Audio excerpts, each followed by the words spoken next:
அனைவருக்கும் வணக்கம்.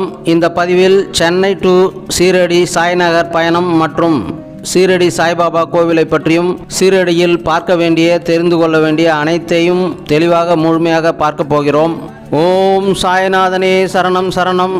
நேயர்களே, இந்த சீரடி சாய்பாபா பதிவு ஒரு முக்கியமான புண்ணிய பதிவு என்பதனால் பலரும் தெரிவிக்காத புதிய தகவல்களை தெரிவிக்கப் போகிறேன். நீண்ட பதிவாக இருந்தாலும் உபயோகமாக இருக்கும். அதனால் பதிவை இறுதி வரைக்கும் முழுமையாக பார்த்து பயன்பெறுங்கள். நமது சக்சஸ் மல்டிபிள் சேனலை நீங்கள் முதல் முறையாக பார்ப்பவராக இருந்தால் உடனே சப்ஸ்கிரைப் செய்து கொண்டு பெல் ஐக்கான் மற்றும் ஆல் சிம்பிளையும் அழுத்தி விடுங்கள். நமது சேனலில் இதுபோல வரும் அனைத்து பதிவுகளையும் பார்த்து பயன்பெறலாம். அதாவது நேயர்களே, புதுச்சேரியிலிருந்து 35 சாய்பாபா பக்தர்கள் பஸ்ஸில் பயணம் செய்து சென்னை சென்ட்ரலுக்கு வந்து இறங்கிவிட்டோம். சென்னை சென்ட்ரலில் இருந்து தான் சீரடி எக்ஸ்பிரஸ் ட்ரெயின் கிளம்புகிறது. சென்னை சென்ட்ரல் ரயில்வே ஸ்டேஷன் உள்ளே வந்துவிட்டோம். இப்பொழுது நேராக பிளாட்ஃபார்முக்கு சென்றால் இந்த ட்ரெயினில் தான் ஏறி செல்ல வேண்டும். இதுதான் சென்னை சீரடி சாய்நகர் எக்ஸ்பிரஸ் ட்ரெயின். இந்த ட்ரெயின் வாரம் ஒரு முறை புதன்கிழமை காலை 10:20 மணிக்கு செல்கிறது சென்னையிலிருந்து சீரடிக்கு. நாங்கள் அனைவரும் ஆன்லைனில் டிக்கெட்டை புக் செய்து வந்துவிட்டோம். டிக்கெட்டின் விலை 630 ரூபாய் போவதற்கு மட்டும். நான் ஏசி கோச் தான் இது. அவரவர் சீட்டில் அமர்ந்து கொண்டோம். ட்ரெயின் சரியாக காலை 10:20 மணிக்கு கிளம்பிவிட்டது. இந்த ட்ரெயினில் 90% பேர் சீரடி சாய்பாபா கோவிலுக்கு தான் பயணம் செல்கிறார்கள். ரயில் பயணம் செய்யும் நபர்கள் இதையெல்லாம் கொண்டு வருவது நல்லது. அதாவது பூட்டுகள், செயின் மற்றும் ரெஸ்ட் ரூம் செல்வதற்கான மக்கு மற்றும் எமர்ஜென்சி டார்ச் லைட் போன்றவைகளாகும். ட்ரெயின் செல்லும் வழியில் பாருங்கள், அற்புதமான வியாழக்கிழமை காலை சூரிய உதயத்தை காண முடிந்தது. காலையில் முதலில் சூரிய பகவானை தரிசனம் செய்து நமஸ்காரம் செய்து கொள்வோம். இப்போது இந்த சென்னை சீரடி எக்ஸ்பிரஸ் ட்ரெயின் எந்த வழியாக செல்கிறது என்பதை பற்றி பார்ப்போம். அதாவது சென்னை காட்பாடி, ஜோலார்பேட்டை, பெங்களூரு தெலகன்கா ஸ்டேஷன், புட்டபர்த்தி சாய்பாபா கோவில் ஸ்டேஷன், அனந்தபூர் வழியாக குண்டக்கல், ராச்சூர், மந்திராலயம் ஸ்டேஷன் அதாவது ஸ்ரீ ராகவேந்திரர் கோவிலுக்கு செல்லலாம். அடுத்தது வாடி, சோலாப்பூர் ஸ்டேஷன், அடுத்தது டான்ட்டு, இறுதியாக சீரடி சாய்நகர் ஸ்டேஷனுக்கு வியாழக்கிழமை பகல் 12 மணிக்கு சரியாக செல்கிறது. இந்த ட்ரெயின் சில முக்கிய ஸ்டேஷன்களில் நிற்கும் பொழுது ரயில்வே துறை மூலம் தண்ணீர் பாட்டில்கள் விற்பனை செய்யப்படுகின்றன. அதன் விலையும் குறைவாக உள்ளது. Mineral water bottle. பயணிகள் அதனை வாங்கி மொத்தமாக வைத்து கொண்டு கூட பயன்படுத்தி கொள்ளலாம்.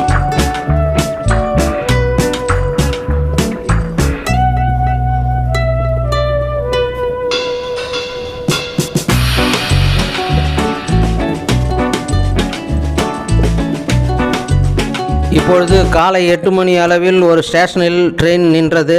இங்கு சிற்றுண்டியாக டீ, காஃபி மற்றும் சப்பாத்தி, பாவு பஜ்ஜி போன்றவைகள் கிடைக்கின்றன. நன்றாக இருந்தது. சுட சுட இதனை வாங்கி சென்று அனைத்து பயணிகளும் சாப்பிட்டார்கள். என்ன, நம்ம ஊரில் இட்லி, வடை, தோசை, பூரி, பொங்கல் என்று சாப்பிடுவோம். ஒரு நாள் இதையும் சாப்பிட்டு பார்ப்போம். விலை மிகவும் குறைவு. அதாவது 40-50 ரூபாய் தான் இதன் விலை. அதே போல் 10-15 நிமிடங்களிலேயே அனைத்தும் விற்று தீர்ந்து விட்டன. நேயர்களே, இப்பொழுது ட்ரெயின் சீரடி சாய்நகர் ஸ்டேஷனுக்கு வந்துவிட்டது. சரியாக பகல் 12 மணி. எல்லோரும் தங்கள் லக்கேஜுகளை சரிபார்த்து எடுத்துக்கொண்டு வெளியில் வந்துவிட்டோம். இந்த ரயில் நிலையத்திலிருந்து சாய்பாபா கோவில் வெறும் 3 கிலோமீட்டர் தான். இங்கிருந்து ஷேர் ஆட்டோக்கள் நிறைய செல்கின்றன. ஒரு நபருக்கு 20 ரூபாய் தான் சார்ஜ் வாங்குகிறார்கள். நாங்கள் முன்கூட்டியே கோவிலுக்கு பக்கத்திலேயே ஒரு பிரைவேட் ஹோட்டலில் ரூம் புக் செய்து வைத்திருந்தோம். அதனால் இங்கிருந்து ஷேர் ஆட்டோவில் 5-6 நபர்கள் ஒரு ஆட்டோவில் ஏறி சென்றோம். இதுதான் வந்தே பாரத் ஏசி ட்ரெயின். இங்கிருந்து, அதாவது சீரடியிலிருந்து பூனே, பாம்பே செல்லும் ட்ரெயின் ஆகும் இது. மேலும் இதனையும் தெரிந்து கொள்ளுங்கள். அதாவது சீரடி சாய்பாபா ட்ரஸ்ட் மூலம் கோவில் ஆசிரம் ரூம்கள் 3 இடங்களில் நிறைய உள்ளன. அந்த கோவில் ரூம்களை ஆன்லைனிலும் புக் செய்து விட்டு வரலாம், அல்லது நேராகவும் வந்து புக் செய்து கொள்ளலாம். இப்பொழுது ஷேர் ஆட்டோ மூலம் ரூமுக்கு சென்று கொண்டிருக்கிறோம். இடதுபுறம் பார்க்கும் இடம்தான் சீரடி சாய்பாபா கோவிலாகும்.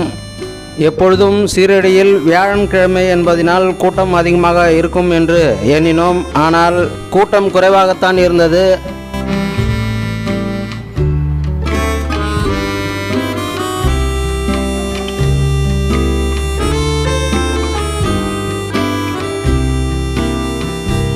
சாய்பாபா கோவிலை தாண்டி வந்தவுடன் பக்கத்திலேயே பஸ் நிலையம் உள்ளது. அந்த பஸ் நிலையத்தை சுற்றி பின்பகுதிக்கு சென்றால் இந்த ஹோட்டல் வந்துவிடும். இதுதான் நாங்கள் தங்கிய ஹோட்டல் ஜெயின் NX. இங்கு ஏசி நான் ஏசி ரூம்களும் உள்ளன. அதே போல ரூம் வாடகை 500 ரூபாய் முதல் உள்ளன. இங்கிருந்து நடந்து சென்றாலே 100 மீட்டரில் தான் சாய்பாபா கோவில் உள்ளது. இந்த ரூமுக்கு பக்கத்தெருவில் கூட ரூம்கள் உள்ளன. அதாவது ஹோட்டல் ராதேஷ்யம் மற்றும் ஹோட்டல் சாய் தான் பிரதாப் என்ற ஹோட்டலும் உள்ளன. இங்கும் வாடகைகள் குறைந்த விலையில் கிடைக்கின்றன. ரூமில் இருந்து கிளம்பி சாப்பிட்டு விட்டு நேராக கோவிலுக்கு சென்றோம். இதுதான் கோவிலுக்கு நேர் தெருவு. இங்கிருந்து சென்றால் கோவிலின் மெயின் என்ட்ரன்ஸ் வந்துவிடும். கோவிலுக்கு செல்லும் வழி முழுவதும் 2 புறமும் கடைகள் உள்ளன. அதே போல ஹோட்டல்கள் உள்ளன.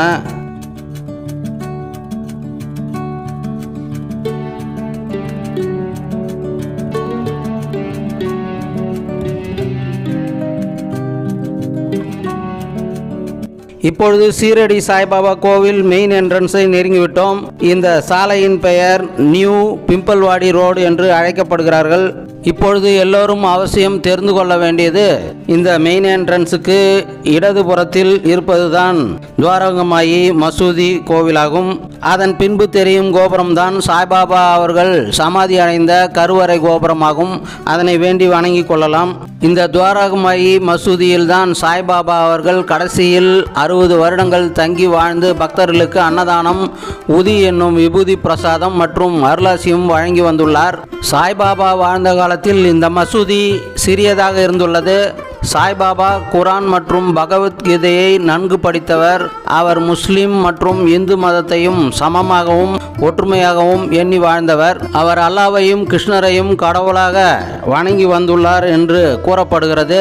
கிருஷ்ணர் துவாரகாவில் வாழ்ந்தவர். ஆகவேதான் கிருஷ்ணரின் நினைவாக மசூதிக்கு துவாரகமாயி என்னும் பெயரை வைத்து அழைத்து வந்துள்ளார் என்று சொல்லப்படுகிறது.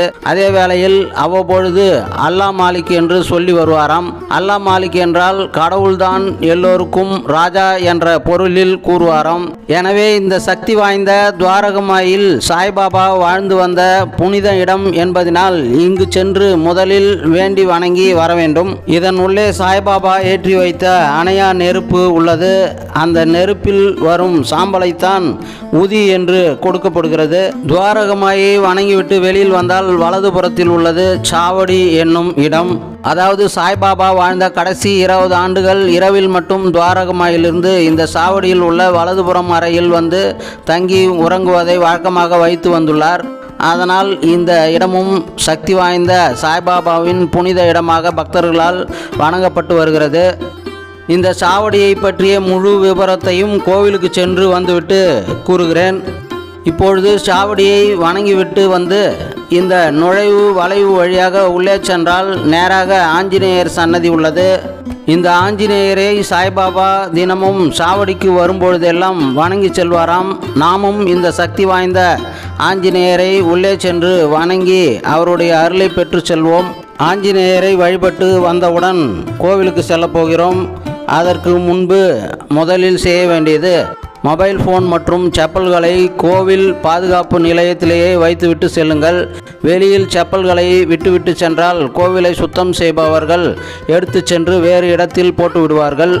இப்பொழுதும் எல்லோரும் முக்கியமாக தெரிந்து கொள்ள வேண்டியது, இந்த கோவிலுக்கு செல்லும் பொழுது 4 வழிகள் உள்ளன. ஒன்று ஊனமுற்றோர் அதாவது மாற்றுத்திறனாளிகள் செல்லும் வழி. இதில் வீல் சேர் வசதி உண்டு.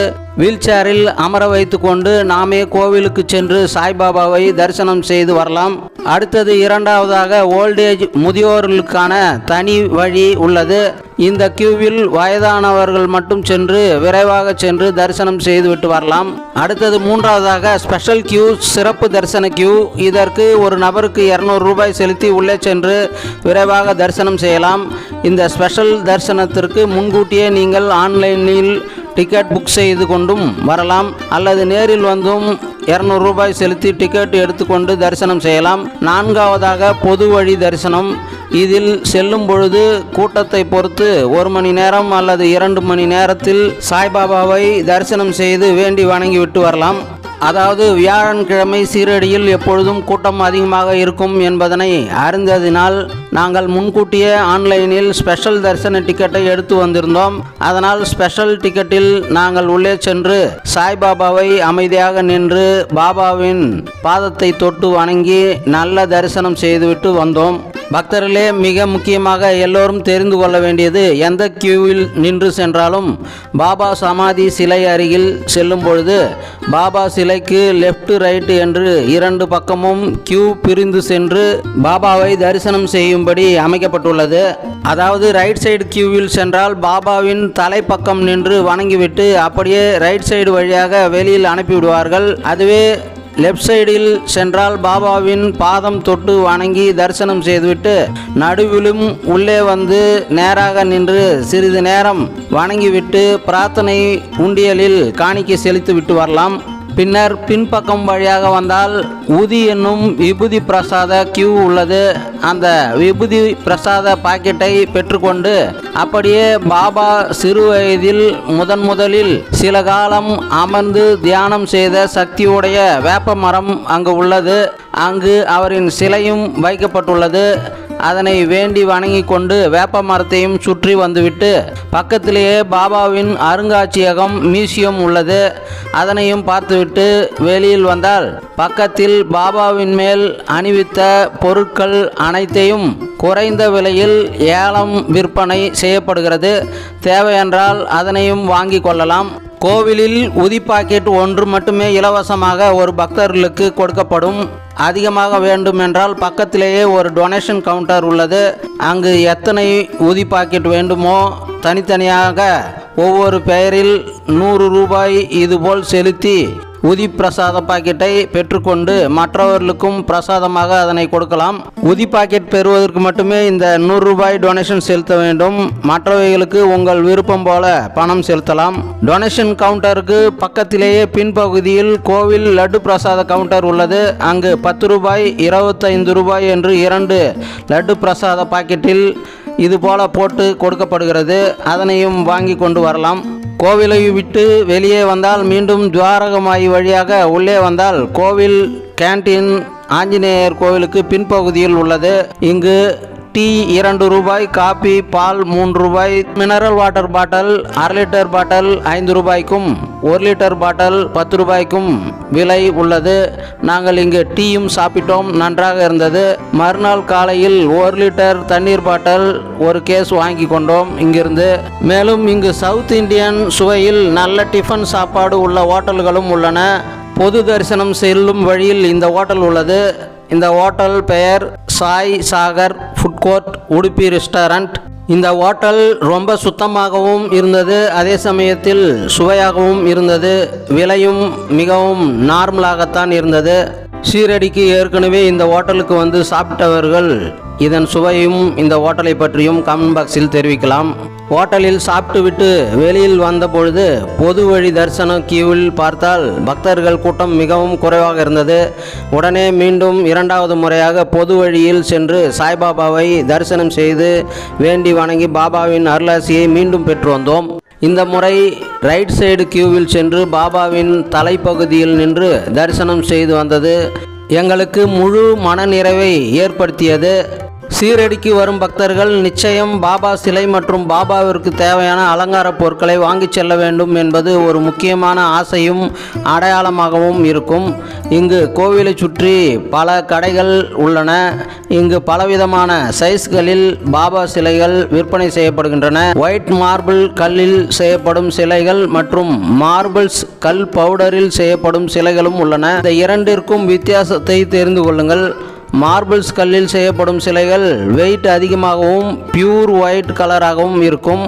மார்பிள்ஸ் கல் பவுடரில் செய்யப்படும் சிலைகள் வெயிட் குறைவாகவும் பழுப்பும் வெள்ளையும் கலந்த கலரிலும் இருக்கும்.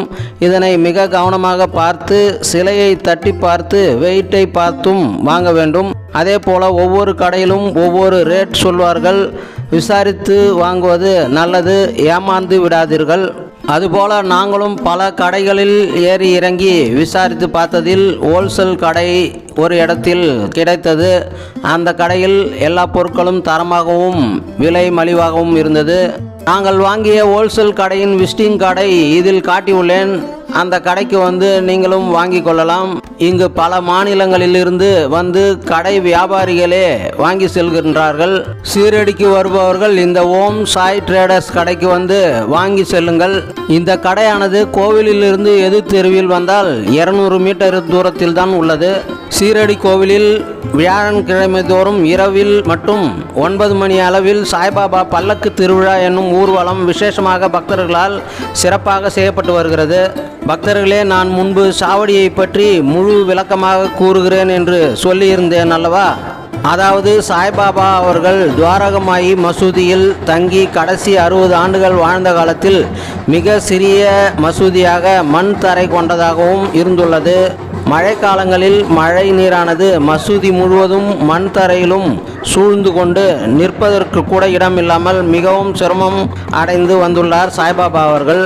அப்பொழுது சாவடியானது ஒரு சிறிய வராண்டா மற்றும் 2 சிறிய அறைகளுடன் இருந்துள்ளது. அங்கு பொதுமக்கள் கூடி பேசும் இடமாகவும் தங்கும் இடமாகவும் இருந்துள்ளது.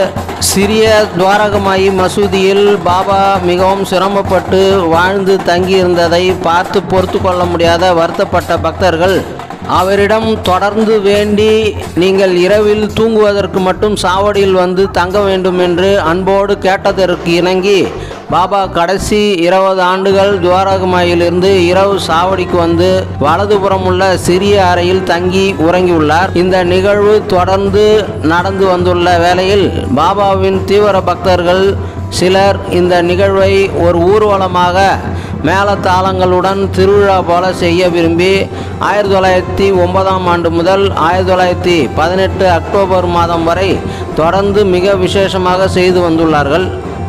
அதாவது ஒரு பல்லக்கில் பூ அலங்காரம் செய்யப்பட்டு இருக்கும் சாய்பாபா ஒரு குதிரையை வளர்த்து வந்துள்ளார். அந்த குதிரையின் பெயர் ஷியாம் சுந்தர்.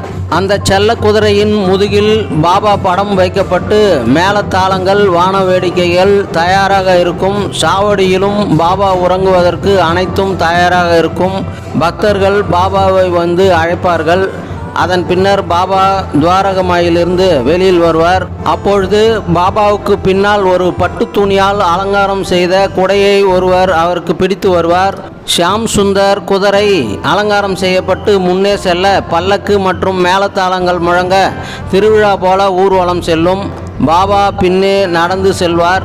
வழியில் பக்தர்கள் ஊர்வலத்தின் போது ஓம் ஸ்ரீ சச்சிதானந்த சத்குரு சாய்நாத் மகாராஜ் கி ஜெய் என்று கோஷமிடுவார்கள். ஊர்வலத்தின் நடுவே பாபா ஆஞ்சநேயர் சன்னதிக்கு நேராக சிறிது நேரம் நின்று ஆஞ்சநேயரை வழிபட்டுவிட்டு சாவடிக்கு சென்று தங்கி உறங்கி விடுவாராம். அதன் பின்னர் சில பக்தர்கள் சாவடியில் உள்ள வராண்டாவில் உறங்குவார்களாம். இப்படி பாபா 20 வருடங்கள் சாவடியில் தங்கி இருந்ததினால் சாவடியும் புனித இடமாக வேண்டி வணங்கி வழிபடும் இடமாகவும் உள்ளது. இறுதியாக 15 அக்டோபர் 1918 சாய்பாபா சமாதி நிலை அடைந்தார். அவர் பயன்படுத்திய பொருட்கள் இங்கு வைக்கப்பட்டுள்ளன.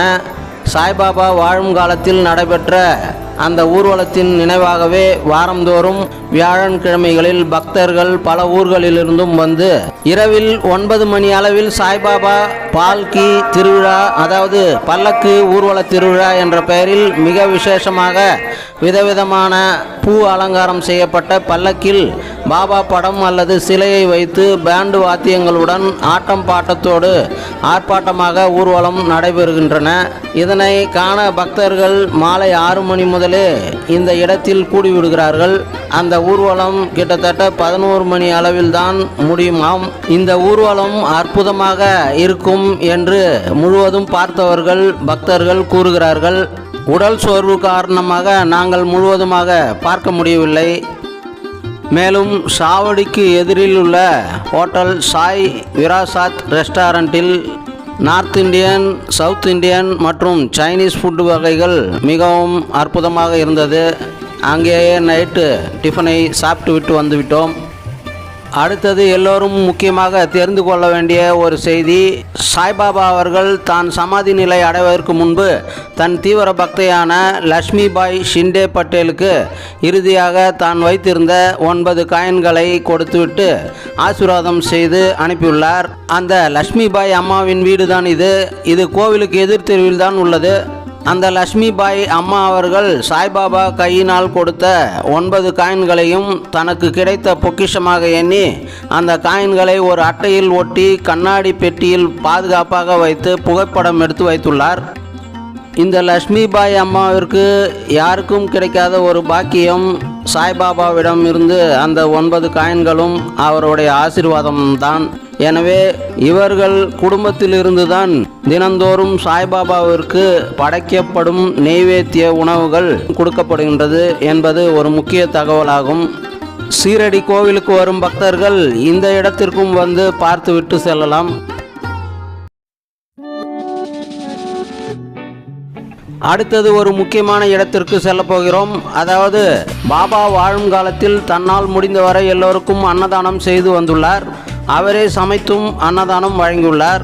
அதன் நினைவாக சீரடி சாய்பாபா ட்ரஸ்ட் மூலம் கோவிலிலிருந்து 1 கிலோமீட்டரில் பிரசாதலயா என்ற ஒரு பெரிய அன்னதான கூடம் கட்டப்பட்டு அதன் மூலம் பக்தர்களுக்கு அன்னதானம் வழங்கப்படுகிறது.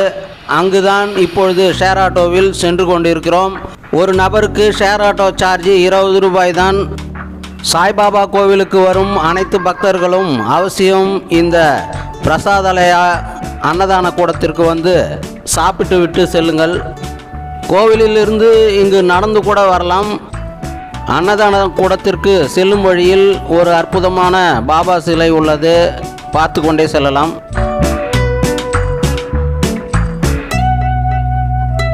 இதுதான் அந்த பிரசாதலயா அன்னக்கூடம்.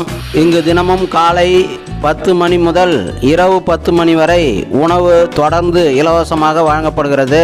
ஆனால் காலை 9:30 மணிக்குத்தான் அன்னதானத்திற்கான டோக்கன்கள் வழங்கப்படுகின்றன. அரை மணி நேரம் முன்பே டோக்கன் வழங்கப்படுவதனால் 9 மணி முதல் இங்கு வந்து கியூவில் நின்று டோக்கன் வாங்கி சென்று இந்த அன்னதானம் கூடத்தில் அற்புதமான உணவுகளை சாப்பிடலாம்.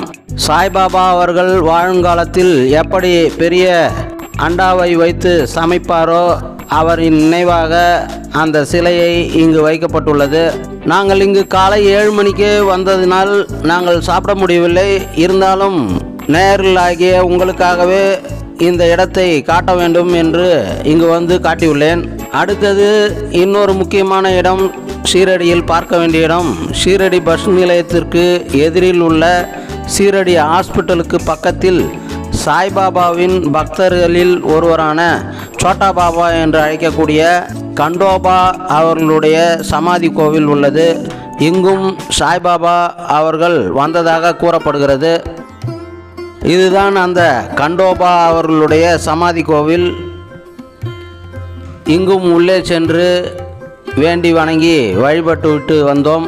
இதுவும் ஒரு சக்தி வாய்ந்த இடமாக சீரடியில் கூறப்படுகிறது. சீரடிக்கு வரும் பக்தர்கள் இக்கோவிலுக்கும் வந்து வேண்டி வணங்கி செல்லலாம்.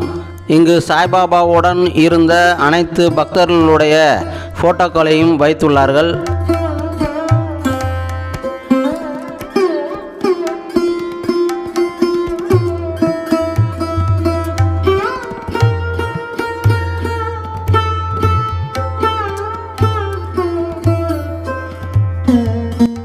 இந்த கோவிலின் தலவிருட்ச மரமான ஆலமரம் உள்ளது. அதனையும் வேண்டி வணங்கி சுற்றி வந்தோம். சீரடியில் இந்த இடங்கள் தவிர மேலும் சாய்பாபாவிற்கு தனியாக ஒரு அருங்காட்சியகம், மியூசியம் உள்ளது என்று கூறுகிறார்கள். நேரம் இல்லை நாங்கள் சென்று பார்ப்பதற்கு. நீங்கள் வரும்பொழுது அந்த அருங்காட்சியகத்திற்கும் சென்று பாருங்கள். பக்தர்களே, சீரடிக்கு வந்தால் 2 நாள் தங்கி மேலும் சில முக்கியமான இடங்களையும் பார்த்து செல்லலாம். அதாவது இந்தியாவில் 12 ஜோதிலிங்கங்கள் உள்ளன. அதில் மகாராஷ்டிரா மாநிலத்தில் மட்டும் 2 ஜோதிலிங்கங்கள் உள்ளன. அதில் ஒன்று சீரடியிலிருந்து 60 கிலோமீட்டரில் உள்ள கிருஷ்ணேஸ்வர் சிவன் கோவில். இது மிக சக்தி வாய்ந்த, வேண்டும் வரம் தரக்கூடிய உலக பாரம்பரிய நினைவு சின்னம் என்று யுனெஸ்கோவால் அங்கீகாரம் பெற்ற ஒரு வரலாற்று புண்ணிய தலமாகும். கிருஷ்ணேஸ்வருக்கு அருகிலேயே 1 கிலோமீட்டரில் எல்லோரா மலை குகை சிவன் கோவில் உள்ளது. இரண்டாவதாக பீமசங்கர் என்ற அற்புதமான மிக சக்தி வாய்ந்த ஜோதிலிங்க கோவில் சிவன் கோவில். இது மலை மேல் உள்ளது. நாசிக்கிலிருந்து 30 கிலோமீட்டரில் உள்ளது. ஷீரடிக்கு வரும் பக்தர்கள் இதுபோல சக்தி வாய்ந்த முக்கியமான புண்ணிய தலங்களையும் வழிபடுவதனால் ஷீரடி பயணமானது ஒரு முழுமையான ஆன்மீக பயணமாக முடிவடையும். என்ன நேயர்களே, பக்தர்களே, இந்த பதிவின் மூலம் ஷீரடி சாய்பாபா கோவில் பற்றியும் அதனை சுற்றியுள்ள முக்கியமான இடங்கள் பற்றியும் மேலும் முக்கியமான தெரியாத தகவல்களையும் தெரிந்து கொண்டு முழுமையாக பயன்பெற்று மகிழ்ச்சி அடைந்திருப்பீர்கள் என்று நம்புகிறேன். இந்த ஷீரடி பதிவு அனைவருக்கும் நிச்சயம் பிடித்திருக்கும். பதிவை அவசியம் லைக் செய்து வைத்துக்கொண்டு பதிவை அவசியம் அனைவருக்கும் ஷேர் செய்யுங்கள். அவர்களும் பயனடைவார்கள், உங்களுக்கும் புண்ணியம் கிடைக்கும். மேலும் இந்த பதிவை பற்றிய உங்கள் மேலான கருத்துக்களை கமெண்ட்ஸில் சொல்லுங்கள். மேலும் ஷீரடி சாய்பாபா கோவிலில் உங்களுக்கு ஏற்பட்ட அனுபவங்கள் மற்றும் உங்களுக்கு தெரிந்த தகவல்களையும் அவசியம் தெரிவுபடுத்துங்கள். அதனாலும் எல்லோரும் பயனடைவார்கள். நேயர்களே, நமது சக்ஸஸ் மல்டிபிள் சேனலை முதல் முறையாக பார்ப்பவராக இருந்தால் உடனே சப்ஸ்கிரைப் செய்து கொண்டு பெல் ஐக்கானையும் பக்கத்தில் வரும் ஆல் சிம்பலையும் அழுத்தி விடுங்கள். நமது சேனலில் இதுபோல வரும் முக்கிய வரலாற்று சிறப்பு மிக்க சக்தி வாய்ந்த கோவில்கள் மற்றும் சித்தர்கள் ஜீவசமாதி அடைந்த கோவில்கள் மற்றும் சுற்றுலா தலங்களையும் பார்த்து பயன்பெறலாம். மேலும் நமது சேனலில் ஷீரடியிலிருந்து பூனாவிற்கு செல்லும் வழியில் உள்ள ஸ்ரீ ரேணுகா தேவி கோவில் மற்றும் சனிசிங்கனாப்பூர் சனி பகவான் கோவில் மற்றும் ஸ்ரீ நாராயண பெருமாள் கோவில் என்று அடுத்தடுத்த பதிவுகளில் நாம் பார்க்க இருக்கிறோம். நன்றி, வணக்கம். மீண்டும் அடுத்த பதிவில் சந்திக்கிறேன். வாழ்க வளமுடன், வாழ்க நலமுடன், வாழ்க வையகம், வாழ்க தமிழ்.